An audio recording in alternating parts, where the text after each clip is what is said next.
27 Wusung tiba di tempat kerja dengan cemberut. Aku bahkan tidak minum sebanyak itu tadi malam, namun... Balantin yang berusia 30 tahun. Yang Guangchul telah memesan botol yang harganya lebih dari $1.000. Itu sangat kuat sehingga Wusung hanya minum sedikit, tetapi dia masih merasa tidak enak keesokan paginya. Dia pasti sangat kaya, $100.000 pasti bukan apa-apa baginya. Wusung bahkan tidak bisa menebak seberapa kaya Yang Guangchul. Dia memiliki setidaknya $10 juta tunai untuk perdagangan saham, tetapi Yang Guangchul juga harus memiliki investasi lain. Wusung menghela nafas. Dia masih bisa mencium bau alkohol di napasnya. Ketika Yun Gihuan datang, dia juga bisa mencium baunya. Newbie, apakah kamu minum Balantin kemarin? Ya. Saya seorang ahli minuman. Biar ku lihat. Yun Gihuan datang lebih dekat dan mengendus Wusung. Dia bertingkah seperti Yang Guangchul. Saya berani bertaruh mereka akan rukun. Yun Gihuan melanjutkan. Tebakanku adalah botol berusia 30 tahun. Wow, satu botol berharga sekitar $1.000. Bagaimana Anda bisa membeli sesuatu seperti itu? Dia tampak agak kecewa. Wusung menggelengkan kepalanya dan menjawab. Aku meminumnya, tapi aku tidak membelinya. Lalu siapa yang membelinya untukmu? Pasti malam yang mahal. Siapa yang bisa menunggu? Apakah kamu? Aku perlu memberitahumu sesuatu. Mari kita pergi ke suatu tempat pribadi. Wusung memberitahu Yun Gihuan semua yang terjadi pada saat kelulusannya. Dia tidak punya niat untuk mengerjakan sendiri sistem algoritma Yang Guangchul. Ada begitu banyak hal lain yang harus dia lakukan. Dia berencana untuk membagi pekerjaan dengan Yun Gihuan, dan jika dia setuju, dia ingin Yun Gihuan juga mengurus perawatannya. Ketika dia mendengar rencana Wusung, Yun Gihuan diam. Dia mengambil sebatang rokok dan memasukkannya ke mulut tanpa menyalakannya. Ketika Wusung menatapnya dengan tatapan aneh, Yun Gihuan menjawab. Saya berhenti merokok. Oh. Bagaimana menurut Anda? Apakah itu lebih baik daripada tinggal di Daesan?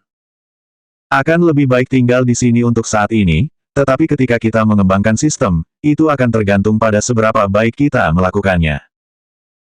Apakah kamu akan sepenuhnya keluar dari proyek ini? Saya. Setelah berpikir panjang, Wusung menjawab. Itu akan tergantung pada bagaimana Yang Guangchul melakukannya.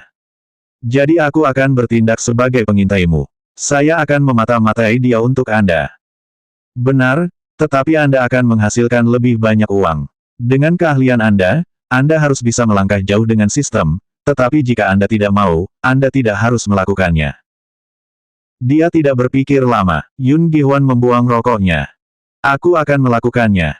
Pilihan bagus. Ini kesempatan bagus untukmu. Saya pikir karakter Yang Guangchul ini adalah pria yang baik. Setidaknya, dia sangat murah hati. Itu dia. Mereka kembali ke kantor. Wusung memeriksa emailnya ketika dia kembali ke tempat duduknya. Setelah membaca semua email kantor, ia memeriksa yang pribadinya. Salah satu email baru menarik perhatiannya. Pengirim, Microsoft. Judul, permintaan penggunaan alat uji GUI. Itu adalah email yang meminta Wusung untuk mengizinkan Microsoft menambahkan fungsi alat uji GUI ke Visual Studio. Wusung telah mengunggah GTT di SourceForge agar publik dapat digunakan secara gratis. Dia juga menyetujui lisensi MIT, yang memungkinkan orang lain menggunakannya secara bebas untuk tujuan bisnis. Ini berarti Microsoft tidak perlu meminta izin Wusung, tetapi sebagai salah satu perusahaan pengembangan perangkat lunak terbaik di dunia, Microsoft ingin mempertahankan citra etis. Wusung membaca seluruh pesan dengan keras. Dan saat menggunakan program saya, mereka berencana untuk memberi saya nama MVP, Most Valuable Professional, dari Departemen Visual Studio dan Pengembangan Teknologi. MVP merupakan suatu kehormatan bagi Microsoft untuk memberi nama seseorang sebagai MVP. Itu juga datang dengan manfaat berlangganan MSDN gratis dan undangan ke KTT Global terkait MES. Ada kurang dari 100 orang Korea bagian dari daftar MS MVP. Yun Gihuan mendengar gumaman Wusung dan datang untuk membaca email. MS MVP. Wow, newbie, kamu sangat. Park Junwo dan Kim Yonggun juga berbalik. Nona, apakah Anda merujuk ke Microsoft MVP? Iya, mereka ingin memberi saya nama MVP. Yun Gihuan mendesak Wusung untuk membaca lebih lanjut. Selain itu, kami akan menghormati Anda untuk menjadi pembicara tamu mengenai alat uji GUI di konferensi pengembangan Microsoft 2008 kami. Konferensi akan berlangsung pada bulan Maret. PDC Professional Developers Conference. Pada 2011, nama konferensi ini akan berubah menjadi Build. Itu terjadi di Seattle, yang merupakan kantor pusat MES. Itu adalah acara yang dicari, dan biasanya terjual habis dalam waktu 5 menit setelah rilis. Sayangnya, itu bukan undangan ke PDC. Itu bukan undangan ke PDC. Akan ada seminar MS di Korea mengenai penggunaan Visual Studio dan masa depan TI, dan mereka ingin saya menjadi salah satu pembicara. Park Junwo tidak bisa menyembunyikan kegembiraannya. Dia membaca email itu sendiri dengan cermat. Siapa yang peduli? Ini masih seminar MS, dan mereka mengundang Anda. Kurasa. Siapapun yang berbicara di seminar ini adalah orang-orang terkenal. Yoon Gi-hwan melirik Park Junwo, yang tampak senang. Manajer Park, kamu sepertinya sangat tertarik pada MS. Park Junwo sedikit tenang, tetapi matanya masih terpaku pada email. Ketika saya pertama kali mulai, saya bermimpi menjadi pengembang terkenal dan berbicara di acara-acara seperti itu. Saya ingin sekali bekerja di MS, tetapi saya menyadari sekarang bahwa itu tidak mungkin. Kim Yong-gun mengerti, dia menambahkan, iya, setiap pengembang bermimpi bekerja di MS, Google, Oracle. Yoon Gi-hwan meletakkan tangannya di bahu Woo-sung dan bertanya. Apakah ini berarti bahwa di antara kita semua, kamu adalah satu-satunya yang mimpinya menjadi kenyataan? Ini menjadi tidak nyaman. Itu, bukan seperti itu. Park Junwo merasa berbeda. Dia tersenyum pahit dan meninggalkan kantor. Kim Yong-gun mengikutinya. Ketika Woo-sung mencoba mengikuti mereka, Yoon Gi-hwan menghentikannya. Jika kamu mengikuti mereka sekarang, mereka akan merasa lebih buruk. Saya akan berbicara dengan mereka. Woo-sung harus tetap tinggal. Park Junwo duduk di bangku di luar. Kim Yong-gun membeli sekaleng air madu hangat dan menawarkannya kepadanya. Asisten manajer Kim, apa yang telah saya capai dengan hidup saya sejauh ini? Jangan berpikir seperti itu. Kamu bekerja keras. Woo-sung adalah kasus yang tidak biasa. Baru-baru ini saya menyadari betapa bodohnya saya. Iri, ragu, dan cemburu. Perasaan ini membuat saya kewalahan. Semua orang terkadang merasa seperti itu. Saya juga. Setiap kali aku melihat pemula, aku merasa seperti aku telah menyia-nyiakan hidupku. Tidak terlalu terlambat. Anda masih bisa melakukan apapun yang Anda mau. Kim Yong-gun berusaha mendorongnya, tetapi tidak berhasil. Benarkah? Saya tidak tahu, sejauh ini saya telah gagal. Jangan berpikir seperti itu. Itu mungkin. Memang benar. Tapi... Setelah jeda singkat, Kim Yong-gun melanjutkan. Ada satu syarat. Park Junwo memandangi Kim Yong-gun dengan rasa ingin tahu. Kamu harus mau bekerja di bawah Woo-sung. Maksud kamu apa? Apakah kamu mendengar percakapan antara manajer umum Yoon dan Woo-sung? Park Junwo menggelengkan kepalanya. Woo-sung bilang dia minum Valentine yang berusia 30 tahun. Menurut Anda siapa yang membelikannya minuman yang begitu mahal? Siapa? Aku menguping mereka. Itu adalah semut api Yang Guangchul. Yang Guangchul meminta Woo-sung membuat sesuatu untuknya. Woo-sung kemudian meminta manajer umum untuk melakukannya. Dan menurutmu kita harus memintanya untuk memasukkan kita? Kim Yong-gun mengangguk. Kamu tahu betapa berbakatnya Woo-sung. Jika kita belajar darinya dan berada di dekatnya, hal-hal baik akan terjadi pada kita. Kim Yong-gun bertekad. Ini bukan saatnya untuk menyelamatkan harga dirimu. Saya telah memutuskan untuk menjadikan Woo-sung sebagai bos saya. Saya yakin dia akan menerima saya. Bos, apakah Anda menyarankan agar dia meninggalkan tempat ini dan membuat perusahaannya sendiri? Akhirnya, bakatnya tidak berhenti berkembang. Kim Yong-gun melanjutkan dengan instan. Kebanyakan orang gagal pada perdagangan siang hari karena mereka berjudi. Apa yang kau bicarakan? Ini adalah sesuatu yang dikatakan oleh pemula itu. Woo-sung bergabung dengan situs web oleh Yang Guangchul dan mengunggah sebuah pos. Inilah yang dia katakan di dalamnya. Aku yakin itu Woo-sung.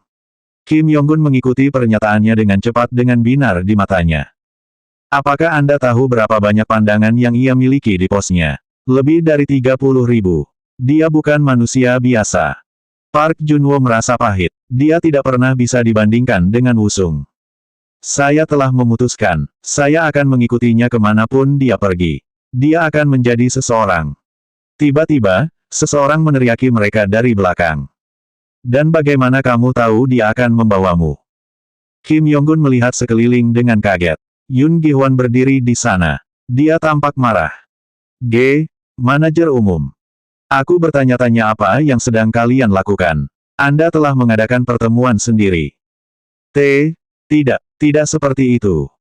Setelah jeda, Kim Yonggun melanjutkan. Berapa banyak yang kamu dengar? Yun Gihwan mengangkat tangannya tetapi berhenti. Dia lalu menghela nafas dan menjatuhkan tangannya. Siapa peduli, lanjutkan ceritamu tentang apa yang ditulis Wusung di posnya. Ketakutan, Kim Yonggun menceritakan semua yang dia tahu. Wusung merasa canggung ketika Park Junwo dan Kim Yonggun kembali. 10 tahun yang lalu, mereka membantu dan menyemangati dia. Jika dia belum bertemu mereka, dia tidak akan berhasil di industri ini. Jadi, kalian berdua ingin menjadi bagian dari proyek yang Guangzhou. Kim Yonggun mengangguk dengan empatik. Park Junwo terdiam, tetapi dia juga memperpanjang persetujuannya. Aku perlu memperingatkanmu, itu akan menjadi jalan yang sulit. Anda tidak akan memiliki akhir pekan dan Anda mungkin harus bekerja hingga 20 jam sehari. Kim Yonggun menelan ludah. Park Junwo menjawab perlahan. MS mengenalimu. Jika kami bisa menjadi seperti kamu, maka... Wusung menghentikan Park Junwo dan menambahkan. Aku pikir kalian salah paham denganku. Apa yang saya lakukan bukanlah pekerjaan amal.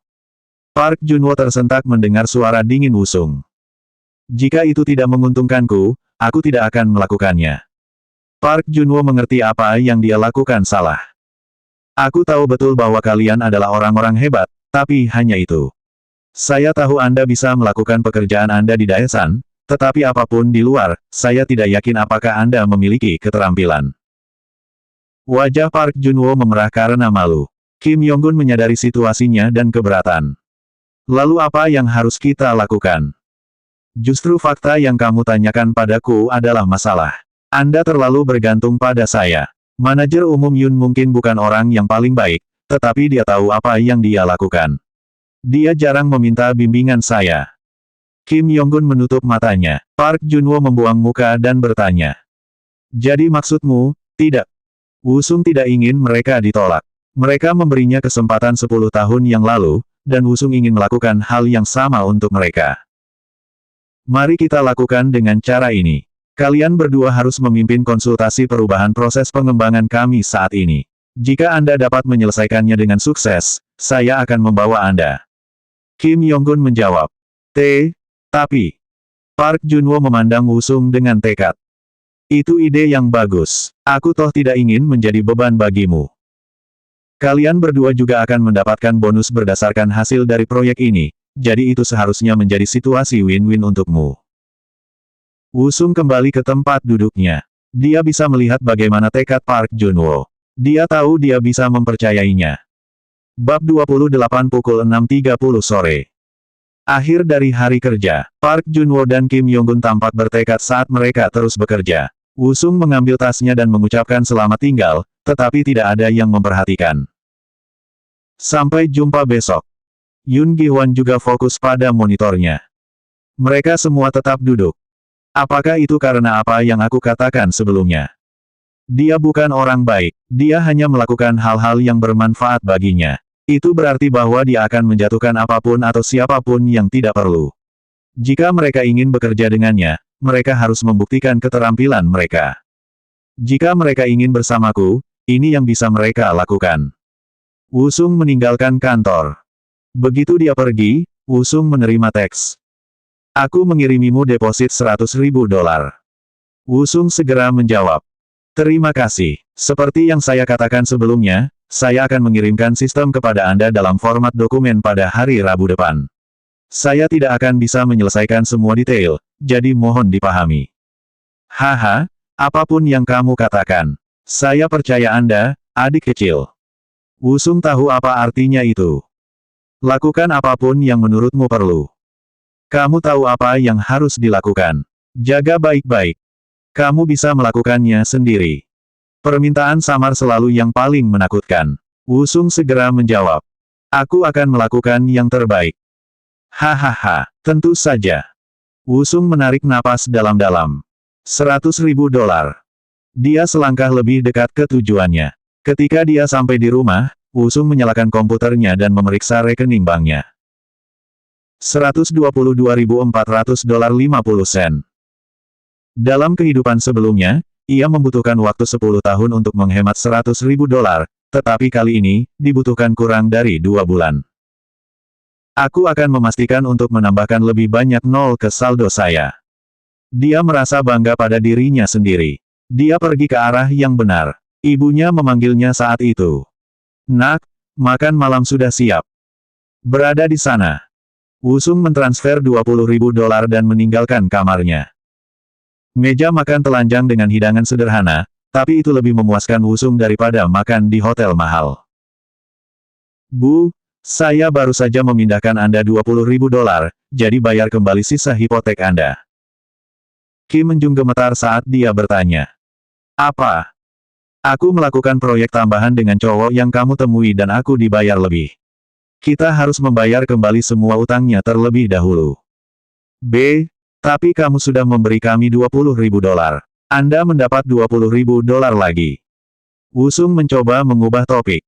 Sup miso ini luar biasa. Apa, mengapa dia memberi Anda $20.000? Wusung mengangkat bahu. Aku sebagus itu. Kim Menjung berusaha tetap tenang. Dia khawatir untuk Wusung ketika dia ingat apa yang dikatakan temannya saat kelulusannya. Dia bertanya dengan gugup. Kamu tidak terlibat dalam perjudian online ilegal, kan?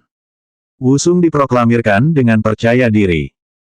Sudah kubilang tidak seperti itu. Yang Guangchul mempekerjakan saya untuk sebuah proyek dan saya dibayar untuk itu.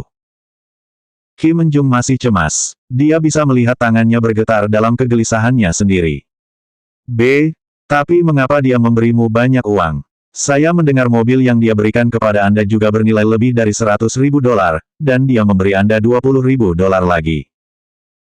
Tidak gratis. Saya bekerja untuk itu.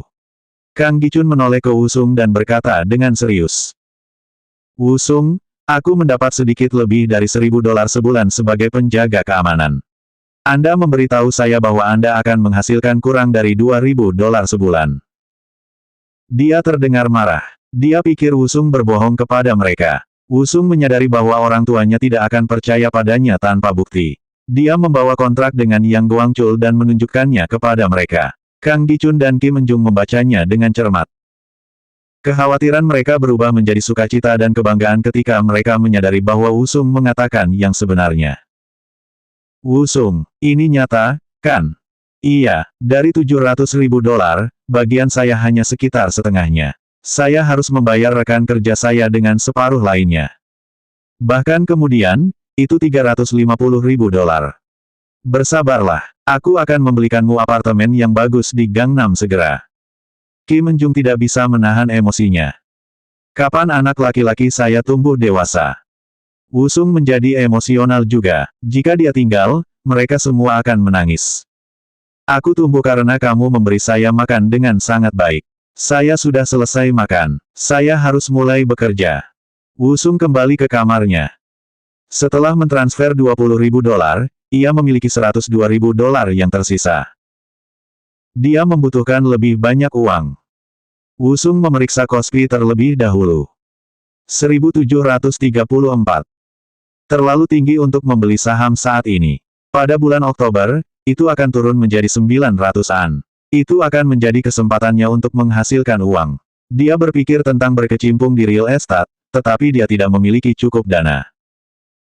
Wusung berunding sendiri tentang peristiwa besar di masa depan yang bisa dia manfaatkan. Dia membuka file yang dia buat dan melihatnya. Tidak ada hal besar yang akan terjadi segera, setidaknya tidak ada yang dapat menghasilkan uang baginya.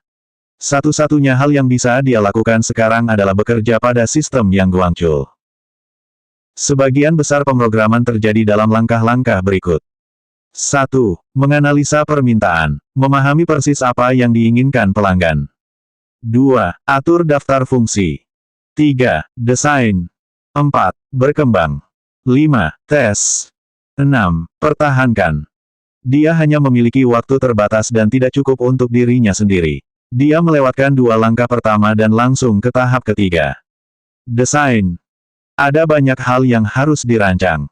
Dia harus memutuskan server fisik untuk program yang berfungsi untuk mengunggah di setiap server, hubungan antara mereka, dan perangkat lunak. Aku harus memeriksa apa yang tersedia di wilayah Amazon Seoul. Wusung tidak ingin membeli server yang mahal. Sebagai gantinya, ia berencana untuk menggunakan layanan web Amazon dan membayar sesuai kebutuhan. Alhamdulillah EC2 tersedia. Ini satu-satunya yang saya butuhkan. Layanan EC2 bisa menjadi fondasi. Saya dapat mengunggah program di sini.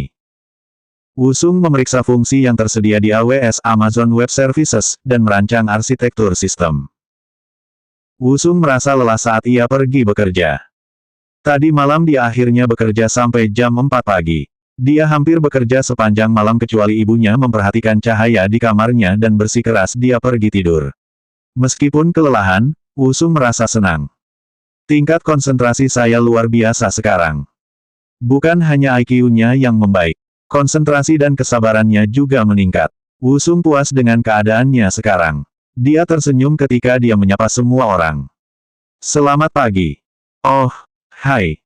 Selamat pagi untukmu juga, Wusung. Bagaimana kabarmu? Tak satu pun dari rekan kerjanya terlihat baik. Mata mereka setengah tertutup. Dia melihat kaleng minuman energi dan kopi di sekitar meja mereka dan beberapa tergeletak di tanah. Mereka pasti bekerja sangat keras. Park Junwo berdiri dan bertanya pada Wusung. Hei, aku membuat daftar hal untuk menginformasikan Departemen Infra. Bisakah Anda melihatnya? Wusung senang membantu. Tidak seperti perilakunya yang dingin kemarin, Wusung memiliki nada lembut.